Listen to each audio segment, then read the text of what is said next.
நாங்க இருக்கிறது ஜெர்மனில இருக்க பைரிஷல் அப்படின்ற ஒரு வில்லேஜ்ல. போற வழியே அழகா கிளீனா ஒரு ரிவர் போயிட்டு இருந்தது. பார்க்கறதுக்கு ரொம்ப பியூட்டிஃபுல்லா இருந்தது. இந்த மாதிரி ஒரு போர்டு இன்ஸ்டால் பண்ணிருப்பாங்க. அதுல வாட்டர் ஃபால்ஸ் இன்னும் எவ்வளவு தூரம், எந்த டைரக்ஷன்ல போணும் அப்படின்னு சொல்லிட்டு எல்லாமே மென்ஷன் பண்ணியிருக்கோம். ஜெர்மனில எந்த இடத்துக்கு ட்ரெக்கிங் போனாலும் அந்த இடத்துல இந்த மாதிரி கிளீனா போர்ட் சைன்ஸ் வச்சிருப்பாங்க.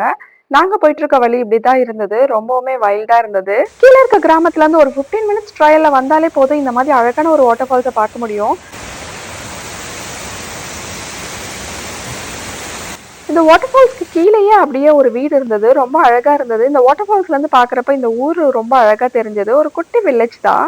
இந்த வீட்டுக்காரங்க ரொம்ப லக்கியானவங்க. ஏன்னா அந்த வீட்ல பார்த்தீங்கன்னா ஹாட் டப் வச்சு அதுல இருந்து படிக்கட்டோட அந்த தண்ணிக்குள்ள போய் குளிச்சுக்கலாம். வின்டர்ல ரொம்ப குளிரா இருக்கும். பட் சம்மர்ல ரொம்பவுமே நல்லா இருக்கும் இந்த இடம் வாழ்றதுக்கு. குழந்தைங்க கூட இதை ட்ரக் பண்ணி வந்துடலாம். கொஞ்சம் கஷ்டமான ட்ரக் அவங்களுக்கு. பட் நம்மளுக்கெல்லாம் ரொம்ப ஈஸியா இருந்தது.